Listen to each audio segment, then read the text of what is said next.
আসসালামু আলাইকুম। আশা করি ভালো আছেন। সেলাই মেশিনে তেল না দিলে কি কি সমস্যা হয়, কি সমস্যা হতে পারে ভবিষ্যতে, সেই বিষয়ে জানাবো। এবং তেল দিতে হবে কোন কোন জায়গায় সেলাই মেশিনের, তাও আমি আজকের এই ভিডিওতে আপনাদের দেখাবো এবং বলবো বিস্তারিত।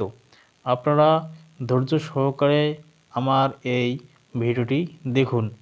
এই যে তেলের বোতলটি অরিজিনাল বাটারফ্লাই মেশিন কিনলে এরকম একটি তেলের পট পাবেন। তো তেল দেওয়ার গুরুত্ব অনেক। এই যে ছিদ্র দেখা যাচ্ছে, এই ছিদ্র যদি তেল না দেন তাহলে কিছুদিন যদি মেশিনটি বসে থাকে বা না চালান, তাহলে এখানে আয়রন অর্থাৎ জংকার যেটাকে বলা হয় এটা ধরে। এই মেশিনটি তখন চাকা ঘুরবে না, তখন মেশিনের চাকাটি ঘুরবে না এই তেল না দেওয়ার কারণে। তো তেল দেওয়ার অনেক গুরুত্ব আছে। তেল কোন কোন জায়গায় দেবেন তাও আমি দেখাবো। তেল না দিলে মেশিনের অনেক সমস্যা হয়।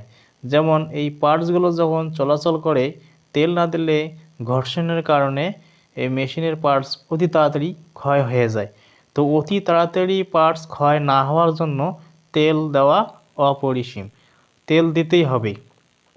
তো তেল কোন কোন জায়গায় দেবেন, এই আমি হুইলটি ঘুরিয়ে দিয়েছি, দেখুন আপনারা সবাই, যে যেখানে যেখানে ঘুরতেছে অর্থাৎ ঘর্ষণ হইতেছে, যেখানে লড়তেছে, তো সেখানে কিন্তু তেল দিতে হবে।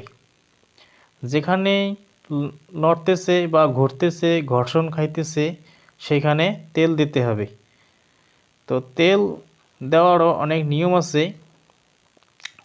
এখন তেল যদি আপনারা না দেন তাহলে মেশিন আপনাদের বেশি দিন টেকসই দেবে না, ঘন ঘন নষ্ট হবে। এজন্য আপনারা তেল দেবেন। তো তেল আমি কোন কোন জায়গায় দেব সেটা আপনারা ভালো করে লক্ষ্য করুন। এই যে এখানে তেল দিতেছি, কারণ এখানে এটা হচ্ছে মেইন রড, হুইলের সঙ্গে এর সংযুক্ত আছে। মেইন রডে তেল দিতে হবে। মেইন রডে তেল না দিলে মেশিনের শব্দ বেশি হয়,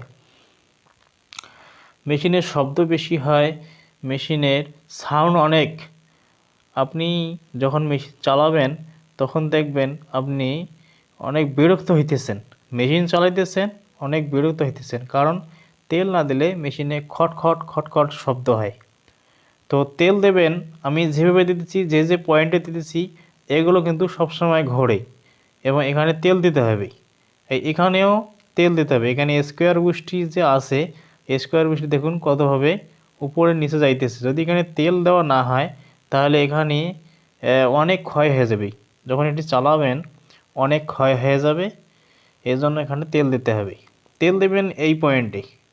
এই পয়েন্টে যদি তেল না দেন তাহলে অতি তাড়াতাড়ি ক্ষয় হয়ে যাবে রডটি। প্রত্যেকটি পয়েন্টে পয়েন্টে তেল দিয়ে দেবেন। এই যে আমি যে যে পয়েন্টে তেল দিয়ে দিচ্ছি, আপনারা এই পয়েন্টগুলোতে তেল দিয়ে দেবেন। এগুলো সবসময় ঘোরে বা হালকা হলেও নড়াচড়া করে, এজন্য এখানে তেল দিয়ে দেবেন। তো আমি এখানে তেল দিলাম, এখন উপরে তেল দিতেছি, দেখুন হুইলের গোড়ায় তেল দিলাম। মেন বিষয়টি আমি এখন বলবো। মেন বিষয়টি হচ্ছে সেটেলের গোড়ায় তেল দিতে হবে এবং সেটেলের যে উপরে মেশিনের যেখানে ক্যাম থাকে সেই ক্যামে তেল দিতে হবে। এখন আপনি ক্যামে তেল দেবেন কিভাবে?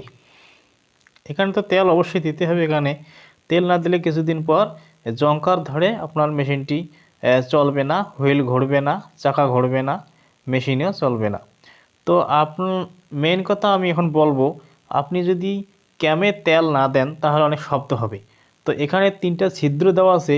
3টা ছিদ্র দেওয়ার কারণ হলো এখান দিক দিয়ে তেল দিতে হবে। আপনারা এই ফেজ যে একটা আছে সামনে দিয়ে, ফেজ ডিশ অর্থাৎ সামনের দিক দিয়ে খোলা যায়, সেটা খোলা যাবে না। না খোলার জন্য এখানে 3টি ছিদ্র দেওয়া আছে। এই প্রথমে যে ছিদ্রতে আমি তেল দিলাম এটি হচ্ছে ক্যামের ছিদ্র। এখানে তেল দিলে ঠিক ক্যামে তেল পৌঁছিবে। তারপরে যে ছিদ্র দুটি আছে, একটি আছে চেক লিভার, আরেকটি হচ্ছে এর বুশ। এই 3টাতে তেল যায়।